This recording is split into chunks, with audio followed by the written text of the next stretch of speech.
What's up, everybody? Welcome to the second edition of Zach Harris Sports Wednesday nights. Today we pushed it to Thursday. We had some family stuff going on, Ryan and myself. So pushed it to Thursday, but every Wednesday at 9 p.m. you can follow us right here. We're live on YouTube, Facebook, Twitter, Twitch, whatever you follow, go ahead, follow it, like it up, and make sure you share it around. Appreciate you all tuning in tonight. I'm Zach Harris, joined by my co-host Ryan over there. If you want to follow us on Facebook, at Zach Harris Sports, on Twitter, at ZachFS980.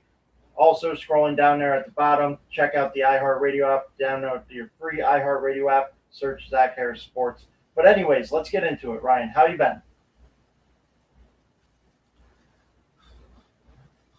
Happy to be here. Very excited to be doing the show on this steamy July evening. But we are 13 days, 22 hours, 53 minutes, 26 seconds away from the Hall of Fame game, which is a prelude to our crisp autumn full of football. Let's get into it. You know, it was yesterday. I look at my wife early in the morning and I go, 50 days. She goes, what are you talking about? I go, 50 days until we have the Bills and Rams kick off the NFL season. She's like, get out of here. And I was like, be prepared. 50 days. It's going to come up quick.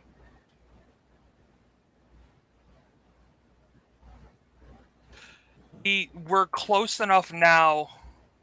You can feel it coming on.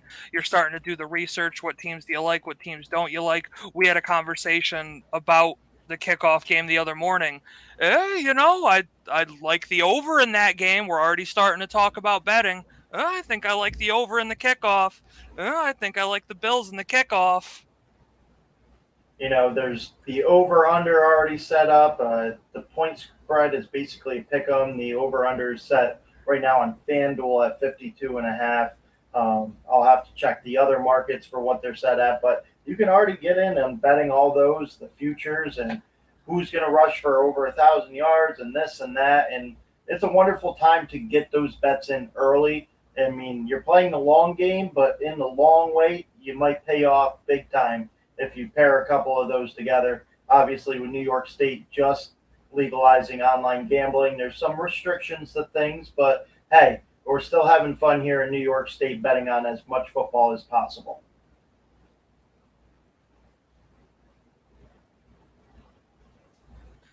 We're not necessarily a gambling advice show, but I will give out some gambling advice. If you like a dark horse team, and we'll get into this later, this is in the business what we call a little teaser. If you like a dark horse team, like I like the Bengals or how I like the Eagles, get in early. Get in before they reveal themselves as true contenders. That's where your money is.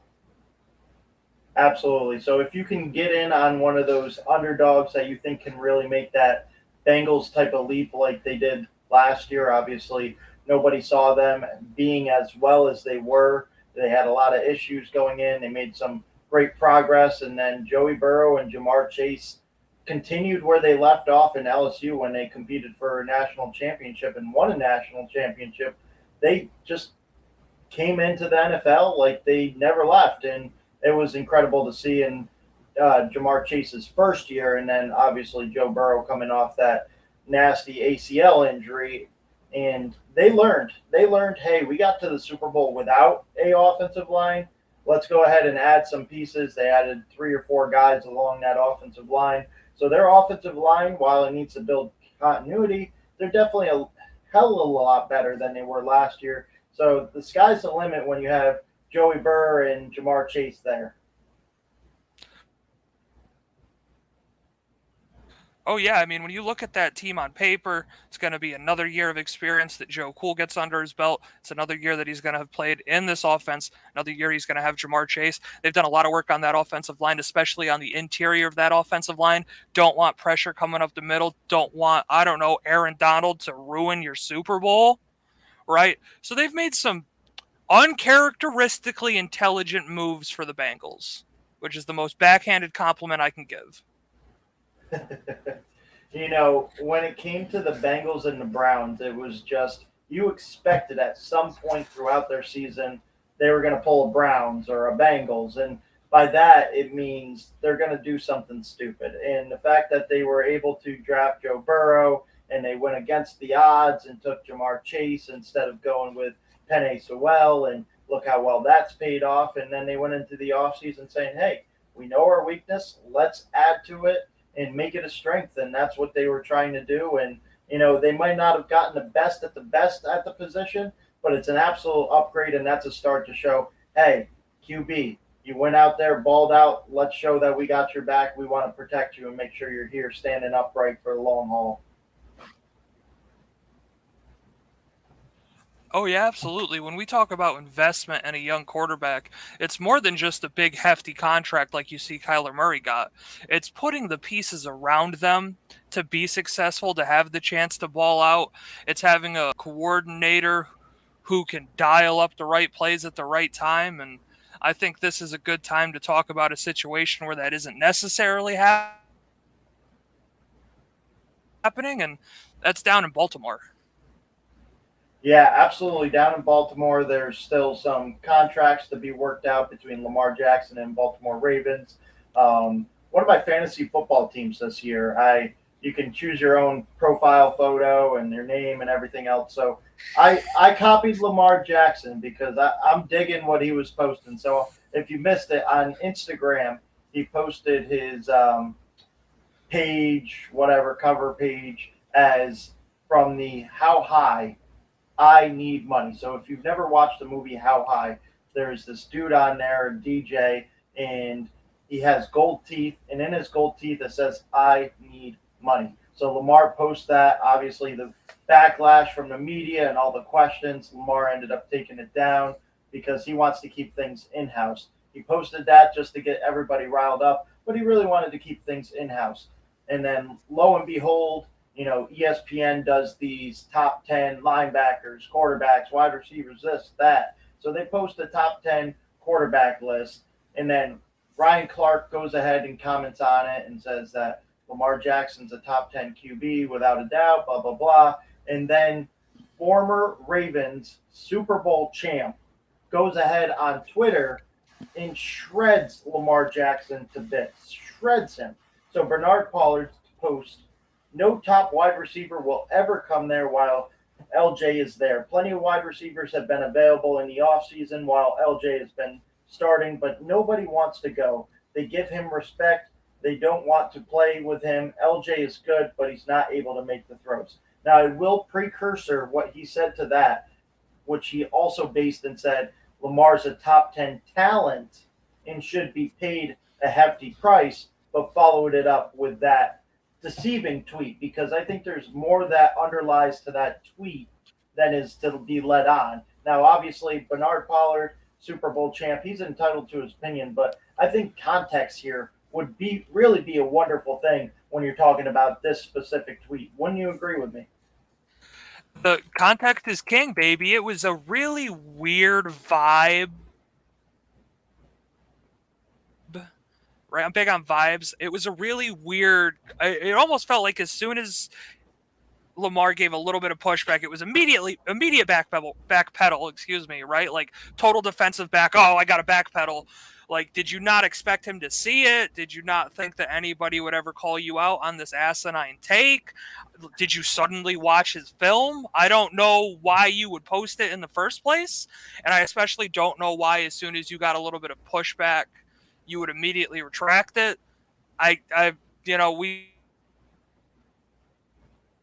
We have recency bias, of course, when it comes to sports. What have you done for me lately? I don't think we can pretend that Lamar had a fantastic 2021 campaign, but when you look at the whole body of work, 2019, I would say winning an MVP award's not a bad year. I would certainly take that as a frumpy white guy who's not in the NFL. Maybe it's different in NFL circles. I don't pretend to know. I would say his 2020 campaign was also pretty good. And then we got to talk about it, and I don't think there's a way around it. Greg Roman kind of sucks. If you're going to come at Lamar Jackson, you have to stop when you get to Lamar Jackson immediately turn to the left, look at Greg Roman, go, hey, man, like, how'd you get this job? What'd you put on your resume? I'm just asking, right? Take a look at his career. If you just look at his career, 2021 offense, 19th in the league in points. 2020 and 2019, they did rank first. Got to go ahead, give a lot of credit on that to the most dynamic player in the league. But then let's take a look at what he did in Buffalo. 14th in points, 13th in points. Now we're in San Francisco, 22nd. When you take a look at his team's rank in yard differential, 2016 Buffalo, 20th. 2015, 14th. He's not a dynamic offensive coordinator in a league where you have coaches like Andy Reid. Look at Los Angeles. Either team, they have dynamic offenses, big time, huge star quarterbacks, weapons galore, enough to fill an armory. And then you look in Baltimore where they trade away their best weapon and they don't seem to care what they give Lamar. Just, yeah, Lamar will make it work. Lamar, you got this, right? Hey, you got Greg. Greg will figure it out. Like, are you invested or not? Forget his contract, but if you're not going to put a team on the field to give him a chance to win, you're not invested, regardless of what you pay him. And you know what's so crazy about this whole situation? If I take you back to 2017, before Lamar Jackson gets drafted by the Baltimore Ravens, there was a lot of talk about Harbaugh as the head coach. How long is he going to last? Is it time for him to go? Yada, yada, yada. So there was a lot of stuff about that.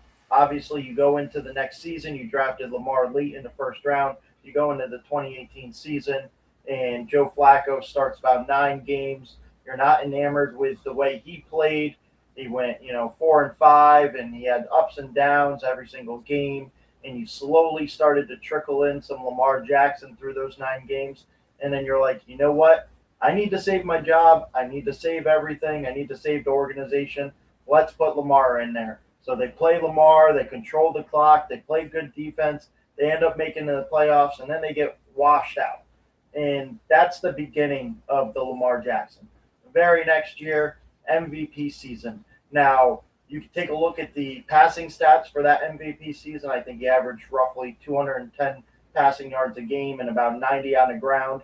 But if I just told you this man's averaging somewhere between 290 yards to 300 yards a game, but didn't tell you how he was doing it, would you really care if it led to an efficient offense? No, you wouldn't care if he was running the ball more than passing the ball. And guess what? That's a product of the system. Because you take a look at what Greg Roman has done everywhere that he's been an offensive coordinator, and that includes time in Buffalo, and time in San Francisco, and time with Baltimore. Now, granted, his quarterbacks over those course, Alex Smith, Colin Kaepernick, Tyrod Taylor, and now Lamar Jackson. So I will focus on that.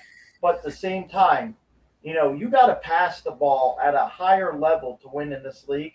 And other than last year with an injury to Lamar Jackson and them, constantly throwing the ball because all the injuries to the running back position, they, with Greg Roman in his time in San Francisco, Buffalo, and now with the Ravens, have, outside of last year, never, ever, ever been higher than 23rd in the league in passing attempts and passing yards when Greg Roman is the offensive coordinator. And then you back that up with what the Baltimore Ravens have done. They have bought in more to Greg Roman and his offensive system than they have to Lamar. Now, Lamar is an outstanding athlete, but one thing that I like, and I'm going to pivot to the Philadelphia Eagles real quick. You got a young, exciting quarterback that can run a lot. His throwing accuracies have been hit or miss. What do? They get a pivotal wide receiver in a draft who can just burn anybody, great route technician, can really hit the slants hard. He can really hit the in and outs of his routes hard. And then they go ahead and trade for A.J. Brown, a big body receiver. You just get the ball in his hands, let him do what he needs to do. He can go up and get the 50-50 balls. They bought in around their quarterback and added the necessary pieces. When you take a look at this Baltimore Ravens team and what they've done since Lamar Jackson's entered the league in 2018, we're talking Willie Snead, John Brown, the end of Michael Crabtree, Hollywood Brown, who is a wiry small wide receiver. They have never gotten him a big-bodied receiver, somebody that's going to help him where you can take a short pass 90 yards. They have never done anything to build around his passing ability, instead buying wholly on a Greg Roman system and Lamar's ability to run with the ball. And instead of attacking his passing weakness and trying to make it a strength, they just relied heavily on the ability to run the ball. It just doesn't make any sense when you look at what the Ravens are doing and what they have the potential to be. If you went out and you bought, A5 Wagyu beef, you wouldn't take it home, cook it up, and then slather it in ketchup. If your quarterback is Lamar Jackson, maybe you don't trade away his best receiving option, draft a safety, a center, and an edge rusher in the draft, make seemingly no move to go after an A.J. Brown when he's available, or even if you want to take a step further back last year, I mean, we saw a lot of receivers on the move in the past 18 months, right? They don't get Adams. They don't get OBJ, and we saw what he was able to do before he got injured. Like, what are we doing with this Ferrari of a quarterback?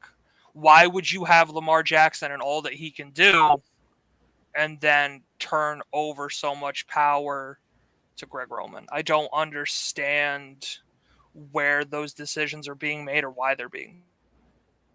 And a lot of people on the outside. Do you believe in him or not? If you do, then why are you doing this?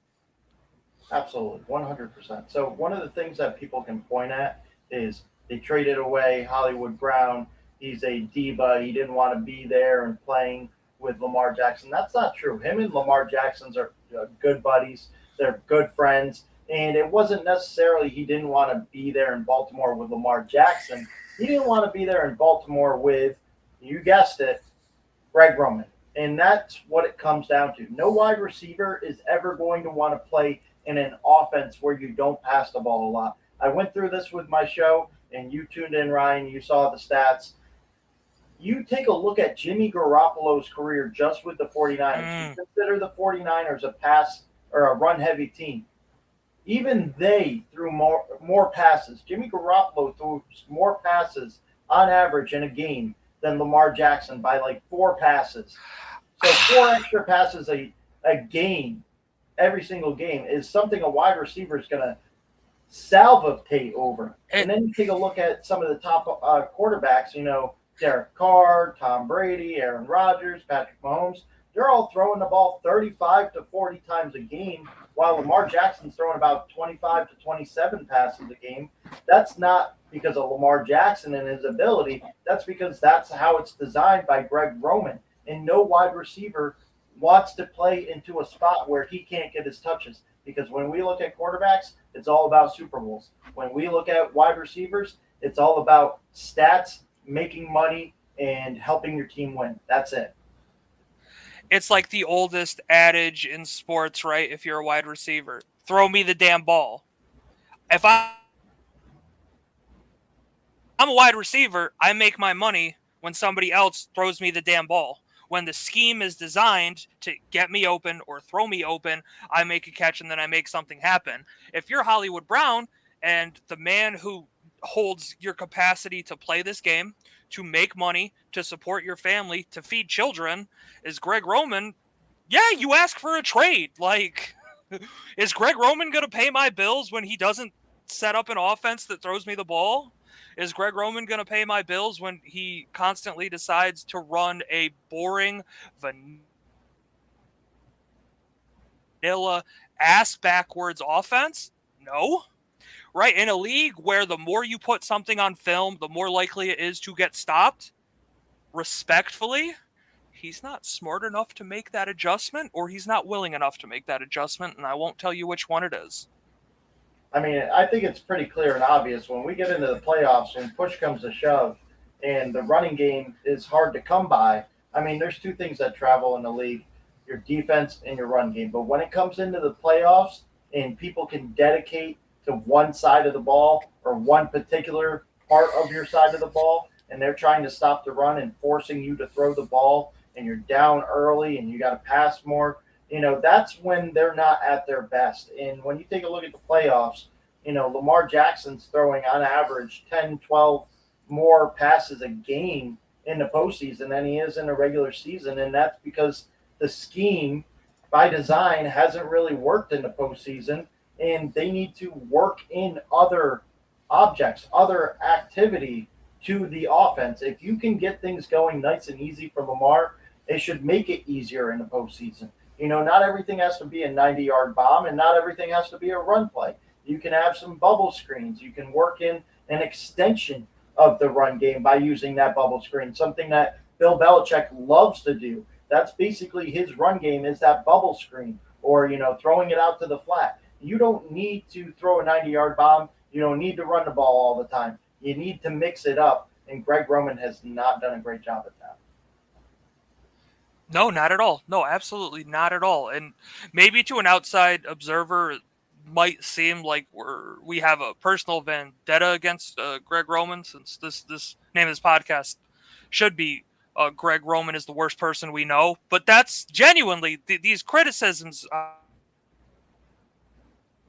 I can promise you, these are valid criticisms when you sit there and you take in the full picture. I mean, honestly, there aren't quarterbacks like Lamar Jackson that just grow on trees. He's not some middle of the line quarterback, and there's no excuse to be running a middle of the road offense.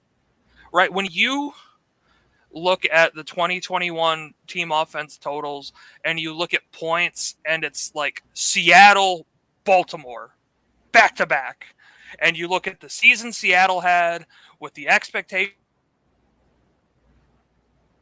Seattle had, and you look at the season Baltimore had with the expectations Baltimore had, somebody's got to take the blame. And I'm telling you right now, it's not Lamar Jackson. Yeah, he got hurt, and the team suffered a lot of injuries, but hey, man, were they like, did you believe in him that much before he got hurt as a team? I certainly wouldn't have before all the injuries. I didn't feel like they were as good as Buffalo. I don't want to speak for Zach, but I certainly didn't have them up there with Buffalo. They're not. If you told me right now they were going to play a game today, I'm not. Give me 14 points. I'll take Baltimore, but not less. You know what? And I'll top it off by saying this. So we criticize Greg Roman all the time, and you think this is a Greg Roman hate podcast, but I'm going to top it off with this, that Hollywood Brown went out and tweeted, don't be hating on my boy. You're showing a side and you're sticking to a side. The media does this often. They take one thing and they run with it. He just happens to be, they've set a narrative around Lamar Jackson that he's not a good passer. And I'll be the first to admit, when he came into the league, he was an athlete playing quarterback. Now, as I've seen him grow, as I've seen him throw the ball down the field better, even though it's not called for as much, I've seen the progressions in his accuracy, and now he is a quarterback who happens to be an athlete. But Hollywood Brown tweeted out as such. You set that narrative, that's the narrative around him, and I hate it because he's only playing in the system that he's playing, and he's playing at it at a high level. Guarantee you he could play in any system, anytime, anywhere, true GOAT. And he put the little goat emoji in there. And I'm paraphrasing what he said in his Twitter statement. But that just goes to show you, we're not just speaking out of our ass here. We're telling you what we're seeing. And it's being backed up by other people that had played with Lamar Jackson, that had a good communication with him, that have had open lines of communication with him. And he's backing up his dude, because at the end of the day, you can only play in the system the way the system allows you to play. Oh, 100%, right? Like, at the end of the day, Lamar Jackson's not in the huddle drawing plays in the sand with his finger. Somebody's calling in those plays. Somebody's running this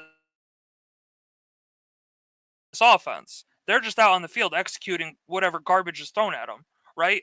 And to tie it into some more current events that happened pretty recently, take a look at the contract that Kyler Murray got, and then genuinely stop and ask yourself, is Kyler Murray more deserving of a contract than Lamar Jackson?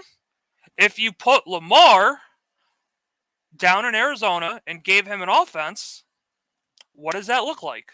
If you're going to sit there and tell me that what 250 million is what Kyler deserves, but Lamar doesn't, I'm going to ask you if you watch the two play quarterback. You know what? I was going to And kind of if you touch on watch that. the way I they wasn't conduct ready for it. themselves, and if you're going to be a quarterback in this. Yeah. One is talking about it, one is being about it. So Kyler Murray has been all that talk. He's been me. I want to get paid this, and that. They asked Lamar Jackson a question not too long ago. I think it was a couple of weeks ago. And they go, if I were you, I wouldn't step on that field without a new contract, because we all know the way Lamar plays. He plays reckless with his body, and it led to some injuries last year. But Lamar's a gamer. He just wants to play the game. Yeah, of course he wants to get paid. Who doesn't want to get paid in this world? I want to get paid. You want to get paid. We all want to get paid. But at the end of the day, Lamar's a baller. He's all about his business, but he's all about playing as well. And, he's going to show up in the next week or so when we have OTAs open up for the Ravens. He's going to show up like nothing even matters. He's going to put on his cleats, go out there and ball out like nothing even matters, because at the end of the day, yeah, he wants his contract to get done, but he cares about his teammates. He cares about the players in that locker room and the people surrounding him. And he's going to go out there and put on for his city and put on for his teammates. He's not just going to put on for his city and his teammates, but when things don't go his way, he's not going to rag on his city or his teammates or release a press release during Super Bowl week talking about all the things he doesn't like and remove all of the things on his Instagram. When you look at a quarterback and you're looking at somebody to turn your franchise over to, Lamar Jackson can do that. And if you're going to trust your franchise, not that the Ravens did this, but if you look around the league, I trust Kyler Murray. I trust Deshaun Watson. I don't know. You don't trust Lamar? I mean, it's really tough out there. It The doesn't make fact that sense. I've got to parse Kyler it out and Murray try to come to a Kyler reason. Murray's now the second highest paid player in the NFL. And I think that's more because it was his turn than the fact that he's the second best player in the league. Because if 100%. we did a show, and maybe we'll do it next Wednesday, maybe we'll dive into this a little more next Wednesday. I wouldn't even rank him probably in the top 8 in terms of quarterbacks that I would take right at this moment. And I'm not trying to throw out, a hot take or anything, but I can list off right now: Tom Brady, Aaron Rodgers, Justin Herbert, Patrick Mahomes, Josh Allen. That's 5 right there that I would take over Kyler Murray right now, off the top of my head, without looking into anything. Right there, those are 5 quarterbacks that I would immediately take over Kyler Murray. And I didn't even get into guys like Matthew Stafford and Derek Carr, who's on the verge of, maybe they're on the same wavelength. We didn't talk about Russell Wilson. We didn't talk about any of these other guys out there as well. Maybe Kirk Cousins lines up with them a little bit. But I just named 5 quarterbacks that are clearly better than man. Just look at the young quarterback. Joe Cool. Joe Burrow. Yep. I mean, yeah, you have to stop and get yourself out of the mindset of doesn't perform in the playoffs. Don't look at the total team offense and then pin that on Lamar Jackson when we're talking about where you would take these quarterbacks. The fact of the matter is, if you take Jared Goff and put him on the Rams, they go to the Super Bowl. And if you put him in Detroit, they're Detroit. We saw that. That happened. That was real. We lived that life. Mm-hmm. Not necessarily just about talent. It's about where you land as well. And, I think one of the things that was clear and obvious that was going to happen, I think you would agree with this as well. They signed Cliff Kingsbury to an extension. Cliff Kingsbury was there because they said, we got the number 1 draft pick. We're looking at a guy like Kyler Murray who's going to fit in a college type system. Cliff Kingsbury would be perfect. This would be the perfect opportunity for him to come to the NFL, his running gun type of offense. Bring in Kyler Murray. Those two are a pairing couple. We can't have one without the other. We signed Cliff Kingsbury. Now we got to sign Kyler Murray because we cannot have one without the other. And the fact that Kyler Murray is like playing it out like Russell Wilson, like, oh, you don't buy me an offensive line, you don't give me weapons, you don't give me this. I don't like what the organization's doing. Really, they brought in AJ Green, DeAndre Hopkins. They brought in James Conner. They bring on all these guys. They trade in for Zach Ertz in the middle of the season. Like, you're such a crybaby. You're me first mentality. And that's one of the reasons I really don't like Kyler Murray, is because he threw out that statement that made it seem like, woe is me. Woe is you. You have the perfect situation and you're taking it for granted.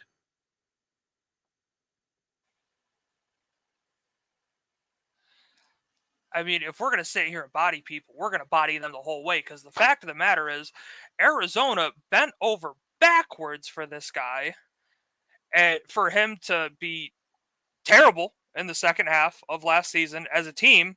Their performance was underwhelming, and they got slapped around come playoff time. They weren't a team that even just eye test didn't even feel like they belonged on the field, right? They didn't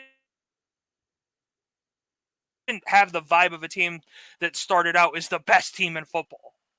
Come playoff time last year, Arizona looked like a team that was spent, and that's been the big complaint about Kingsbury for his career.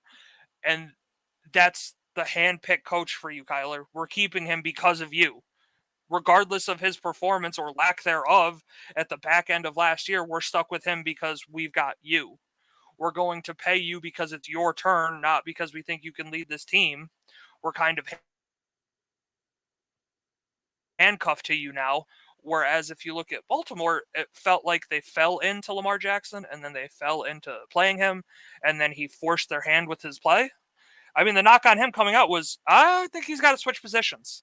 Lamar Jackson's going to throw out the first pitch at this Oriole game, but he did ask if it could be a QB draw. That was the knock, right? I know that was the knock because that's your meme. I'm stealing it for this podcast. That was a great meme. That was definitely high quality. Meme. High quality, absolutely, sir.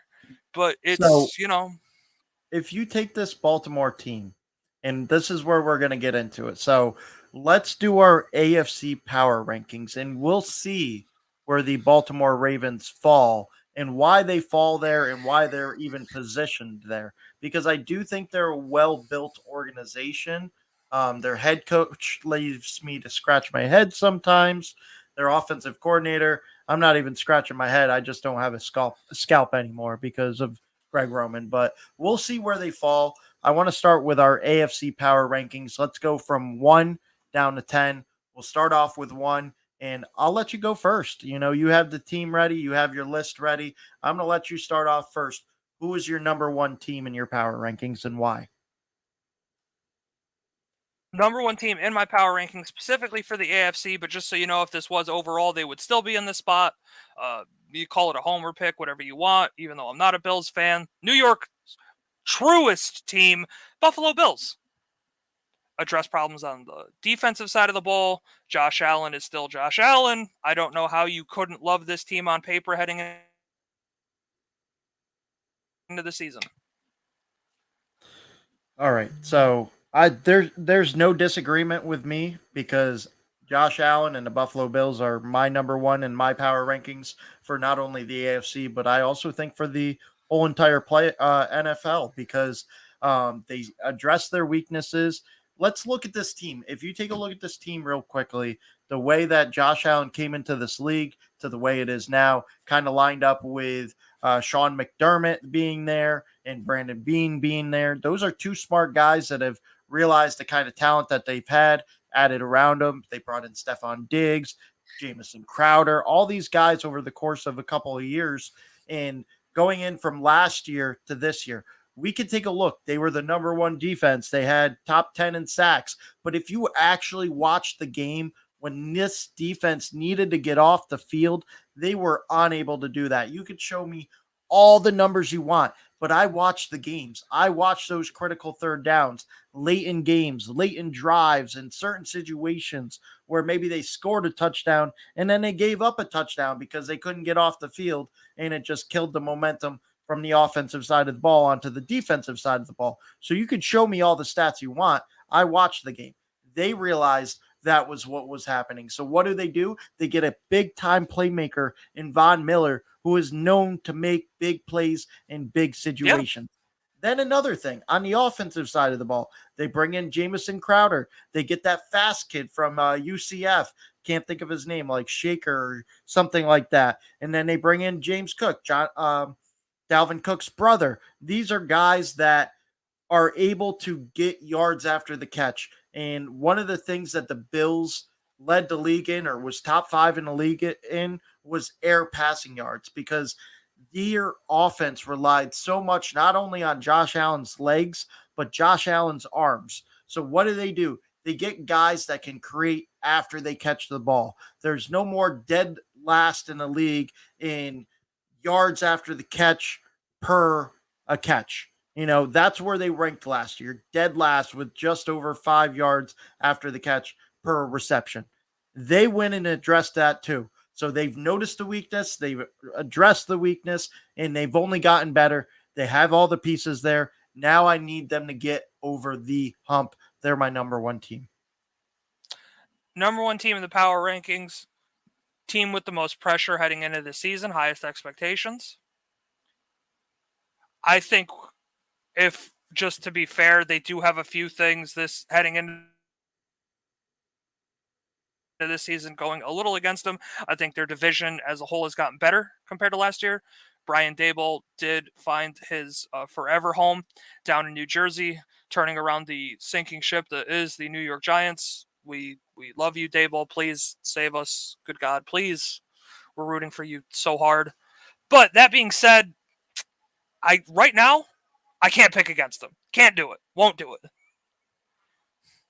I agree 100%. And Brian Dable, and all that Giant stuff, we'll have to get into another day, because I do like what they're doing right there. You got a GM that came in and they were out of cap space and then somehow managed to create over 10 million in cap space and still add all those players that they've added in the offseason. So that was pretty incredible journey from the general manager side, from just taking over the shit show that was there and turning it into something positive just in one single offseason. That's pretty incredible right there. So let's get into our number 2 team in the AFC Power Rankings.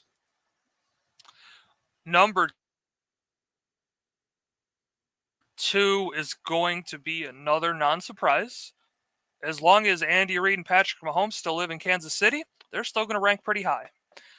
The Chiefs did trade away Tyreek Hill, but it's not as if the cupboards are bare, right? Like, if you can trade away Tyreek Hill and then still have on paper an explosive, insane offense, then you've done something right. I agree 100%. I mean, that's who my number 2 team is too. Kansas City Chiefs, number 2 in the power rankings.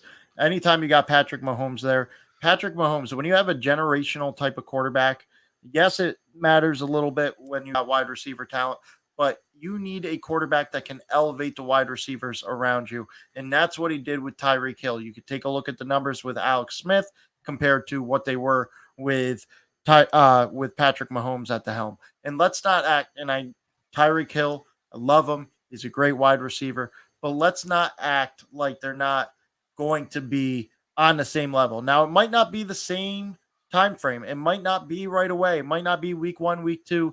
This is a powerful offense, but I'm telling you, as they get into the year, further into the year, they get that chemistry with Juju and Van Skelting. They get all that connection there. Mecole Hardman is a burner there too. They get more and more into the season. They get the playbook opened up. They get the chemistry. I'm telling you, this team is going to be on par with where it was last year, because last year there was a lot of times where they had to force the ball to Tyreek because they didn't really have anywhere other than Tyreek and Travis Kelce to go. Now they have an abundance of, above average weapons that when the ball is distributed the right way, you can't guard all of them at the same time. You're going to have to double up probably Travis Kelce, leaving opportunities for a handful of others. And maybe a guy like rookie Sky Moore is going to take advantage of that situation and come in and rock right away. Oh, 100%. This might not necessarily be an offense that marches down the field in 13 seconds, but a touchdown you score in 13 seconds, last I checked, is still worth the same amount of points as a touchdown you score in 5 minutes. So I think they'll be all right long term.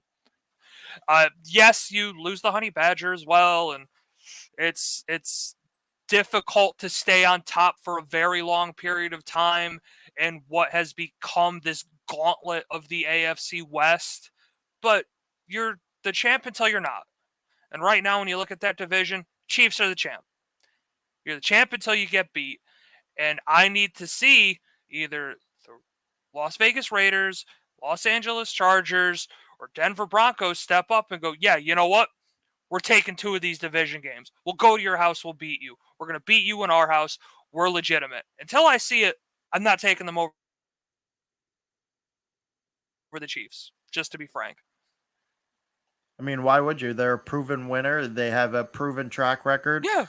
Head coach that we've seen make 4 NFC championship games in a row, and he did the same thing in the AFC with the Kansas City Chiefs. They could have been making 4 straight Super Bowls, and this is a team that still has that capability. As long as Andy Reid's there, as long as Patrick Mahomes is there, and they continue to try to add pieces on the offensive and defensive side of the ball, I'm telling you right now, all those additions that they did to that offensive line last year is going to help tremendously this year. Because if you watch the games, they went through ups and downs with that offensive line. The continuity never quite got there throughout all the season. Now wait until you get a whole season and an off season in place.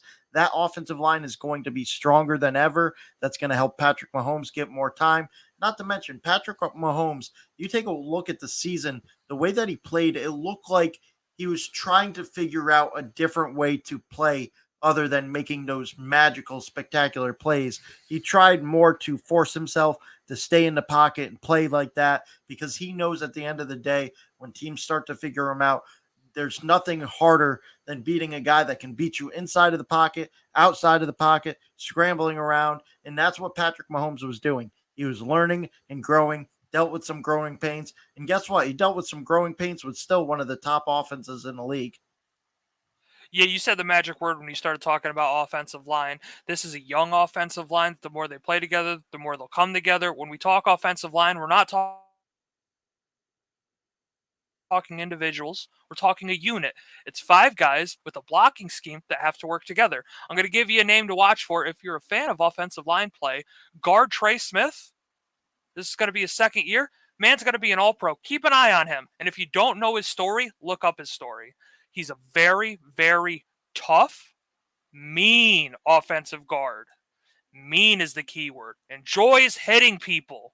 It's what you want in the position. He's had health problems in the past. It's why he fell to the 6th round where the Chiefs snagged him.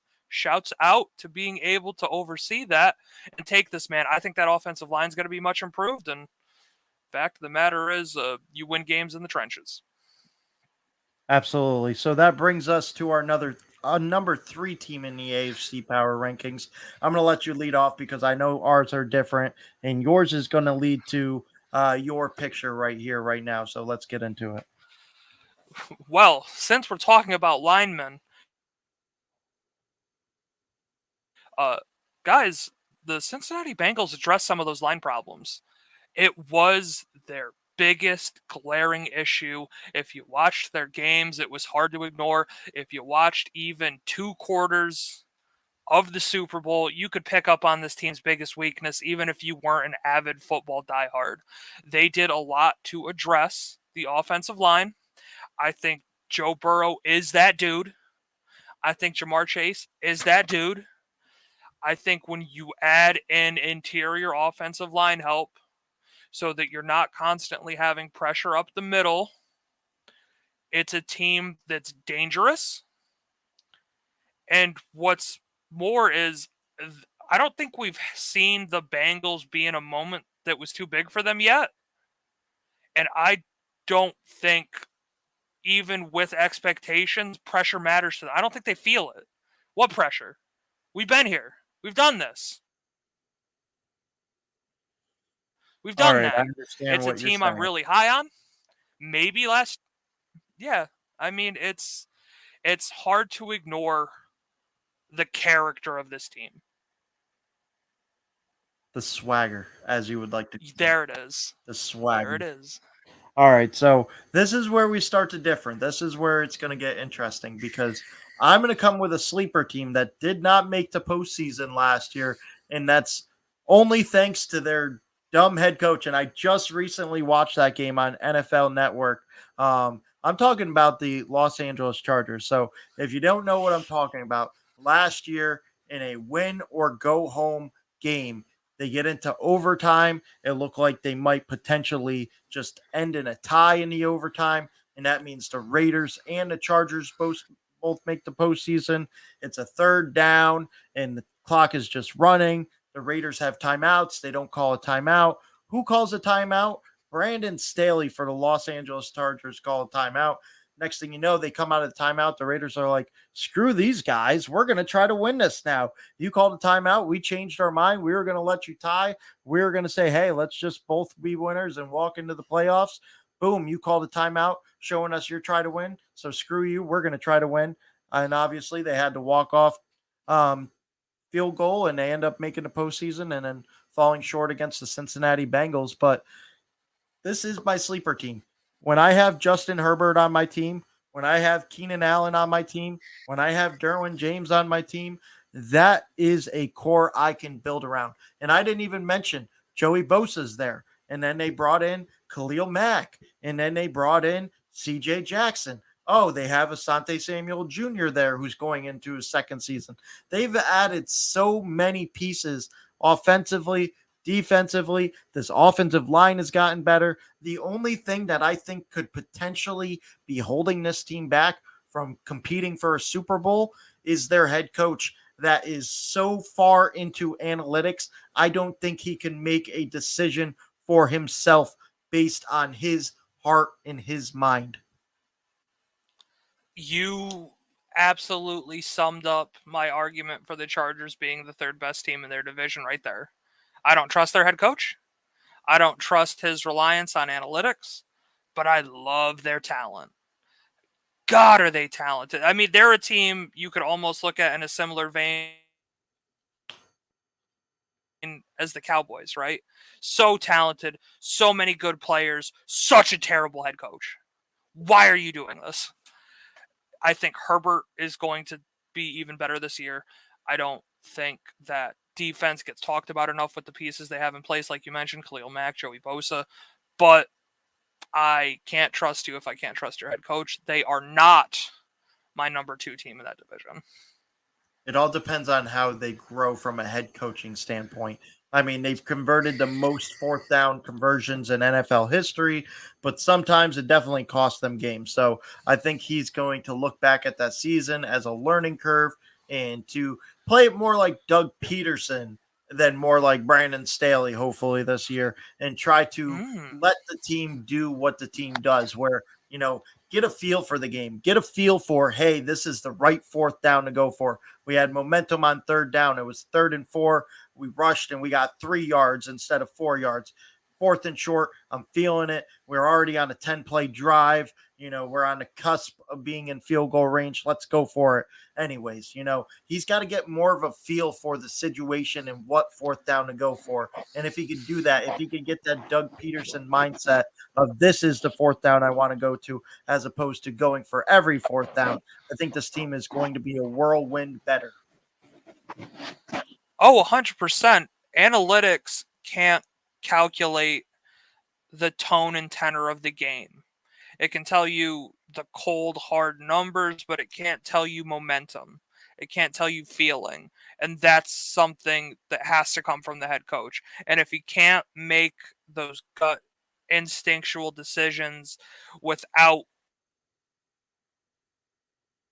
hard numbers in front of him, he's not going to be successful. He has to make that step forward for his team. 100% agree. So let's go on to our number 4 team. So number 4 in the AFC Power Rankings, you have the autumn wind is a Las Vegas Raider, gang. We need to talk about the Raiders. It's time. Davante Adams, check. New head coach. They steal feel the chosen one, the coach in waiting. Hey, Josh, you want a job? Are you actually going to take the job and stay here? You will? All right, come on in. I think that's a big improvement for them. I think Derek Carr's the type of guy, when you give him the coach, the receiver, he can get you places. Are places necessarily the Super Bowl? Maybe. Genuinely, maybe. Look at what this team did with an interim head coach last year and all of the turmoil that team had to go through off the field. They had a season off the field that I don't think, if it happened to you as just an individual, you would be successful in, right? Like, genuinely, your boss gets publicly fired for having some less than desirable emails, which is as much as I think I want to necessarily talk about that, because I try to be positive, but he's awful. You have a teammate, a coworker who gets in a terrible accident that takes the life of another person. That's horrendous. You know this person, and this team was resilient. They've gotten better on paper. I think that they're poised to perhaps be, dare I say, dangerous. All right. So with my fourth team in the AFC Power Rankings, I'm going to go with a surprise here. I'm going to go with the Baltimore Ravens. And I'm Oh going to my God. I'm going to explain why. So they're getting Lamar Jackson back. They doubled down on the Greg Roman thing. And let's go back to the 2018 year where Lamar Jackson was MVP. They ran the ball well. And guess what? They're getting their running backs back. They got J.K. Dobbins back there. They got Gus Edwards back there. They're going to have Lamar Jackson. They doubled down on the run game. Mark Andrews had an outstanding year, and that's going to continue with Lamar Jackson at the helm. This defense is very, very good. This offense is going to be able to control the clock. And they lost six one-score games last year. And I think if Lamar Jackson played more of those games, they wouldn't lose six one-score games. And for that reason, for all those reasons that I mentioned, I do believe this team is going to come in. I think Lamar Jackson in a contract year, waiting for that contract extension, is going to absolutely ball out. And that's why they're my number 4 team. And the reason that I didn't pick the Raiders is because I already got 2 teams from that division, and it would just be asinine for me to put the Raiders as well as 2 other teams in the top 4, because we all know that can't work out. So I have the Ravens much lower. And maybe some of this is admittedly just my distaste of what's been going on down there. I have them 7th. I'm so mad at you, Ravens. Please just do literally anything to not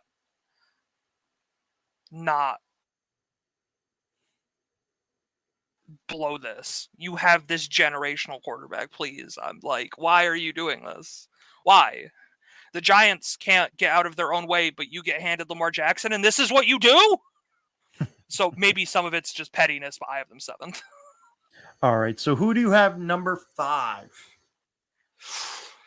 Number 5, I actually wanted to head down south, y'all, because I do think that one of those teams in the AFC South are going to be talked about just by virtue of being in that terrible, terrible division. I actually chose to go Colts over the Titans. Here's why. I adore Jonathan Taylor. Maybe this is kind of on a personal note, I would like to see Matt Ryan have that last great run and get his flowers. It would be nice for him to have a Matthew Stafford-esque, oh, hey, there you are. Where have you been the last couple of years? Man, it's nice to see you back. Welcome to the playoffs, buddy. Why don't you go ahead and have yourself a run?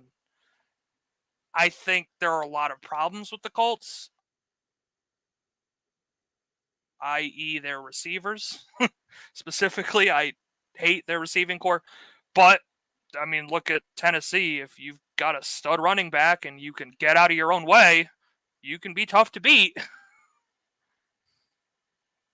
I think they'll be less one-dimensional because they have Matt Ryan. I'm just going to go ahead and say this now. I don't think this is controversial. I think even still, Matt Ryan is better than Carson Wentz. I know, shocker. I like the Colts. I can't disagree there. I have the Colts a little lower on my list for a mirage of reasons. But for me, when we get into the meat of this from 4 to roughly 7 or 8, these teams, we're talking about, slight hair of a difference. So, the fact that I have Ravens 4 and then number 5, I'm going to go with the Cincinnati Bengals. We're splitting hairs here. My 6th, 7th, 8th team, they're all right there too. But number 5, I'm going to put the Cincinnati Bengals. And the reason that I'm not going to put them any higher is because I do think they had that magical type of run last year where, opportunity met talent and they were able to take advantage. A couple of things had to go their way. The Raiders didn't have a go-to guy late in the game where they needed a touchdown. They weren't able to get it done. The Tennessee Titans, they couldn't get the run game going because the Bengals defense was so good, but that forced Ryan Tannehill to throw it more. They were moving into the field goal range, and then he throws that horrendous interception, things like that.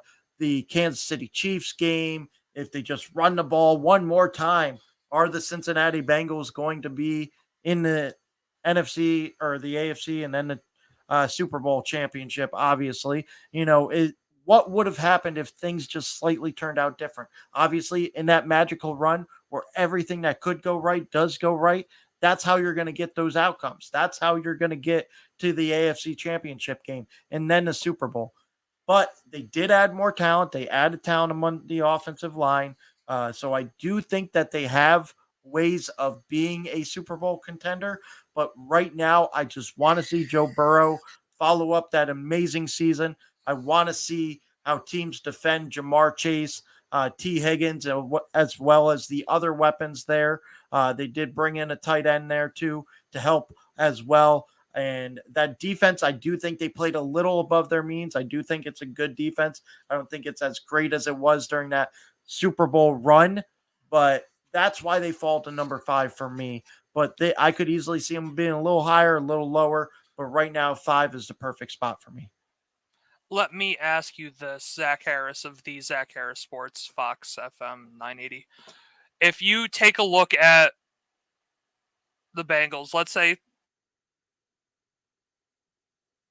they, I don't know, losing the divisional round to the Bills or the Chiefs this year, but they look good, and Joe Burrow puts up another solid season, and Jamar Chase is still Jamar Chase, but they lose in the divisional round, they're not as successful. That would still put them very well on track as a franchise to say that they've turned this thing around, right? Like, that would still be pretty good. This is a team that has very positive vibes. That's one of the things. When you arrive a year too early, it puts the pressure on you. I'm going to be a realist. They arrived a year too early. If they go ahead and they lose in the wild card round, anything less than a playoff spot, I will consider a failure. But if they make the postseason and they look good while losing, I'm not going to say it's a moral victory, but I'm going to say, they go ahead, they proved that it wasn't a 1-year wonder. They made the playoffs. They look good. They just came up short in the opening round of the playoffs. They'll be back and better next year. They'll improve, blah, blah, blah. Anything less than a playoff appearance is a blown season in my eyes.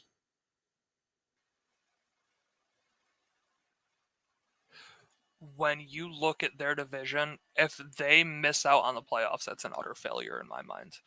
Taking a look at a Browns team where we don't even know who's going to play quarterback and for how many games they're going to play quarterback, a Steelers team that I would feel relatively confident saying is going through a, maybe not a rebuild, but a renovation of sorts. We definitely have to redo the kitchen and the bathroom needs to be redone. Not tear everything down, but definitely a renovation. And a Ravens team, which I have spent at least an hour telling you is the worst thing to ever happen to football. So, I mean, if the Bengals miss out on the playoffs, it would be an utter failure. All right, so we're going to move a little quicker through 6 through 10 through the AFC. We're going to leave the NFC for next week. But let's go to your number 6 team in the power rankings for the AFC. Actually, Zach, I'll go ahead and give you my 6 and 7 now because we spent a decent amount of time talking about them. There's not really much fanfare here for me. I have LA Chargers at 6. My biggest complaint about them, of course, was their head coach. And then 7 was the Ravens. It could certainly turn out that they could be much better. But on the other side of the coin, just so you know, I would not be shocked if they were much worse either. It's a franchise that seems like they're at a crossroads. All right. So mine are obviously completely different because I've already had both those teams in my top 4. My number 6 team right now, and this is going to come to a shocker because I don't even know if you have them, 8th or 9th. They might be your 10th best team, but I'm taking the Denver Broncos because I take a look at Russell Wilson coming to this team. This team has tremendous amount of talent on the offensive and defensive side of the ball. And if anybody can make that Matthew Stafford type of leap with a team, it's going to be Russell Wilson with this team. We talked about it all off season. Is Aaron Rodgers going to go to the Broncos? There's a reason that people wanted Aaron Rodgers to go to the Broncos because this is a team built to win right now. Now, the only thing holding me back is they got the new head coach there. They do have Russell Wilson, who had a down year last year. Can he pick it back up and be back to let Russ cook? I think this team is more designed to help Russ cook more than anything. A sous chef is only as good as his surrounding chefs as well. And that goes for the Denver Broncos. They have a lot of good talent there, got a lot of good people. Tim Patrick, Cortland Sutton, Jerry Jeudy, KJ Hamler. They got a lot of talent there on that offensive side of the ball. And I'm looking at what Matt Stafford did with the Rams. Now, obviously, they have a offensive genius, a great team there. And you know what? They fuck them picks and they take the players and go win now mode. I'm going to take a look at the Denver Broncos and see that this is a team, if Russell Wilson can cook and go back to the old ways, that this is a team that could easily be a Super Bowl contender. Although a daunting AFC, they should be at least recognized in the AFC. My actual next pick, the Denver Broncos. The only note I felt necessary to write down was someone's in the kitchen with Russ. It's the only thing I put down. I mean, the fact of the matter is he's coming in to a spot where it felt like, hey, if we just get a quarterback, we can at least be in the conversation. The pieces around that offense are fantastic. I think Jerry Jeudy is an undiscussed gem because of where he's been and who's been getting him the ball. I don't think it's controversial to say I would not be surprised at all to see Denver in the playoffs. Not even a little. The next pick. Now, this is one that I'd be pretty surprised if you had them next. I have Miami next on my power rankings. Oh, if you didn't catch last week's episode, go back, take a listen. We do talk a little bit about Tua and Tuanon. Add Tyreek Hill. This is the time where Tua either needs to step up or step away. There's a lot of pressure on this team. Could this be the year? And I'd be willing to say, maybe. You know what? Let me catch up to you a little bit because you're now on number 9. I'm going on to my number 7 team. So let me catch up a little bit. Number 7, I'm going to go with the Las Vegas Raiders. I think bringing in Devontae Adams was a great move. This team just needs to stay healthy, and they could be easily moving up the power rankings in my eyes. But there's just something about Derek Carr and then the thought of a failed Josh McDaniels with those years in Denver, although he had Tim Tebow, not a great passer. I think he has a lot more accurate of a passer, obviously, in Derek Carr, but there's just something about Derek Carr that is very off-putting ever since that big injury where he wasn't able to play in the postseason, and then we had to deal with Connor Cook out of Michigan State starting that playoff game. Ever since then, Derek Carr has been just a hit or miss since that MVP type of caliber season. That's why it's a little off-putting for me. Number 8, I'm going to go with the Indianapolis Colts. And the reason that I'm putting Indianapolis Colts at number 8 is because I do like Frank Reich. I do like Matt Ryan. I think that wide receiver group leaves a lot to be desired. I think that tight end group leaves a lot to be desired. I think this defense has had its fair share of up and downs. Obviously, they had a big time corner in Stephon Gilmore. Darius Leonard, probably the best linebacker in the league. Many will argue between him and Fred Warner, two of the top linebackers in the league. You know, you can go A or B, doesn't really matter to me. Darius Leonard is definitely one of the top linebackers in the league.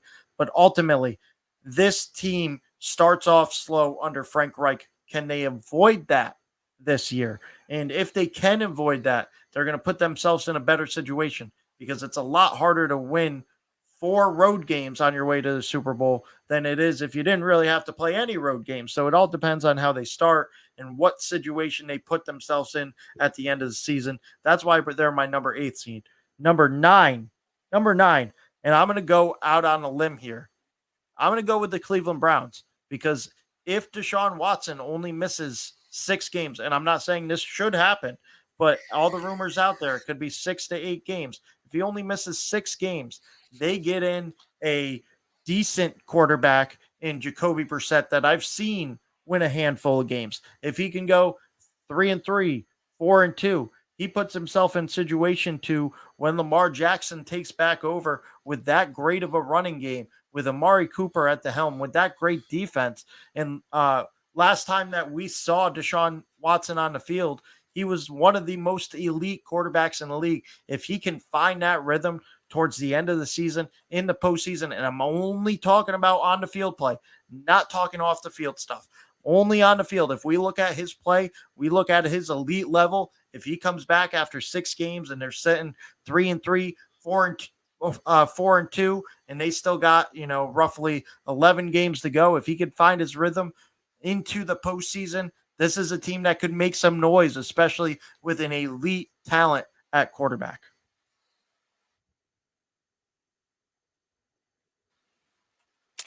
I actually have the Browns at just if you're curious, my number 11, with just a bunch of question marks. If I don't know who's playing quarterback for you, how many games, there's no way you make my list. Just to go back to the Colts, real quick question for you, because I know we're trying to come to the end of this thing. How warm is Frank Reich's seat right now? And is it because of the temperature outside or the risk of losing his job? I'll tell you what.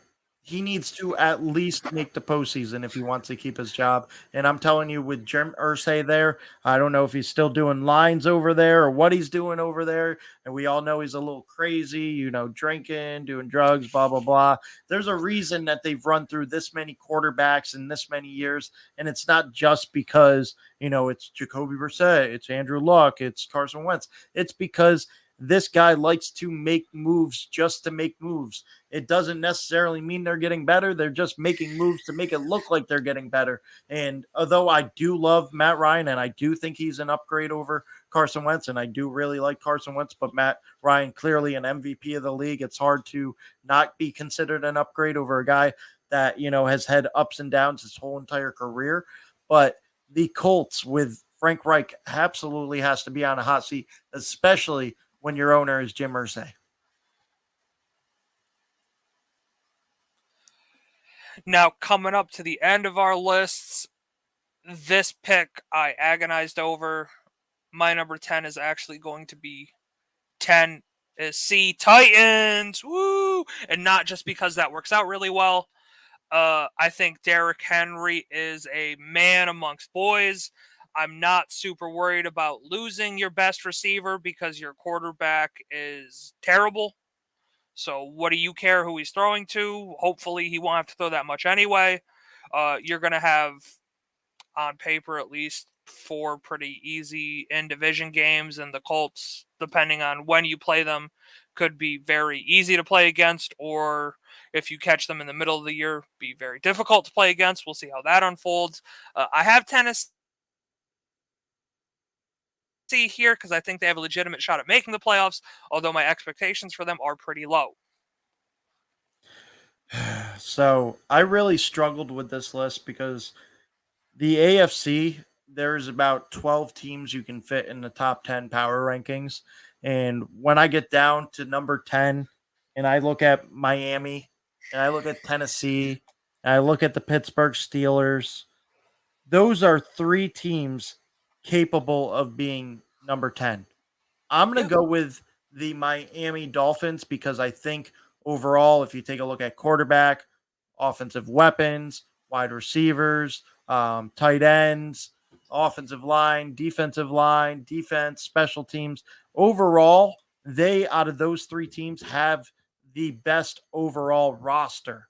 Now, quarterback play could leave a lot to desire, but at the same time, you take a look at Tennessee Titans. I'm not quite sure if they don't turn to Malik Willis at some point this season, even if it's in a Marcus Mariota, Las Vegas Raiders type of role where he gets put in at certain packages. At the end of the day, the Tennessee Titans lean heavily on Derrick Henry, heavily on that defense. And I don't know if that's going to be enough this year with a stacked offensive powerhouse in the AFC.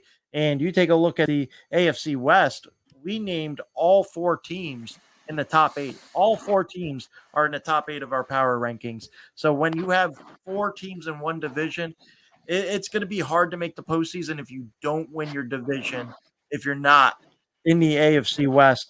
That's why I left the Tennessee Titans off, because I think this is the Colts division to lose. And then Miami, I love what they're doing. They got an offensive-minded coach in there to not butt heads with Tua Tagovailoa.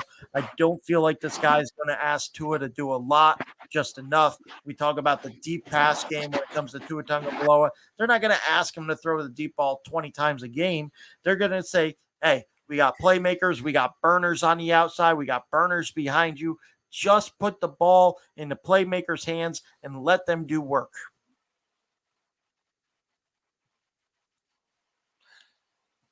Just to finish out the entirety of the AFC East, I will briefly mention, I did, at least for like 2 minutes, think about the New England Patriots. The fact of the matter is, I think they're a team that when you pair them up with any other team in this top 10, I don't think they match up well. I don't think they're talented enough, despite the fact that they have a, greatest of all time head coach. The Patriots, quite frankly, I think aren't as talented as any of the teams we have on either of our lists. I did also admittedly have to talk myself out of, what about the Jets? They're a way too early team, but I did really want to just throw you that wrench of being like, hey man, Jets, number 10, but who do I take off? It's a tough list. And like I said, when you get in through from 4 to 8, 4 to 9, it's really splitting hairs here. One of the things that I love doing about this way too early power ranking is that there's always room for any of these teams to improve. Maybe we'll do one of these once a month. We'll run through it a little quicker and change them. I'm not going to do a week by week basis because honestly, I think that's stupid because there's too much that happens in 1 week and overreaction Monday. I'm not going to play my hands into those cards. So maybe we'll do something like this once a month. But, a lot of these teams, the AFC is absolutely stacked. That was the hardest power rankings that I've had to do in recent memory. And the NFC should be a hell of a lot easier. Oh yeah, I mean, I think just looking at how much better the AFC West is going to be this year, it makes this list so difficult because, like you mentioned previously, you don't want to do every team for the AFC West back to back to back to back, despite the fact that how talented these teams appear to be. But fear not, fans of the show. Next week, when we get into the NFC, just to give you a little teaser, if you're curious about will there be hot takes, I'm going to tell you right now, the Packers don't crack my top 5. Oof. Oof. Oof. I'm curious to see if you have the Minnesota Vikings over them, but do not tell me. We'll save that for next week. Thank you guys all for tuning in. Make sure you follow us, like us. You see it scrolling down there at the ticker. Also, like us on the app. Go to iHeartRadio app. Search Zach Harris Sports. I'll post them right there after the show. They're usually up the following day, sometime in the morning time. So go ahead, follow that on iHeartRadio. Just search Zach Harris Sports. Follow us on Twitter, YouTube, Twitch, everything. And as always, Ryan, thank you for coming on. Thank you for co-hosting with me. Always great information, and I appreciate it so very much. What a fantastic world we live in. We can come on here once a week, just talk about football for an hour, forget everything else that's going on. Make sure, if you enjoy the show, check out Zach Harris Sports on iHeartRadio. Listen to clips from the radio show. Hear other takes that weren't necessarily in this podcast. Like Zach alluded to, he's got some great stuff on Jimmy G. If you're a fan of other sports, go back through. You want to talk about the Brooklyn Nets? Zach Harris will talk to you about the Brooklyn Nets. Check out Zach Harris Sports on iHeartRadio. Great show. Appreciate that, Ryan. And with that being said, good night, y'all. And then tune in next Wednesday at 9 o'clock. Definitely on a Wednesday.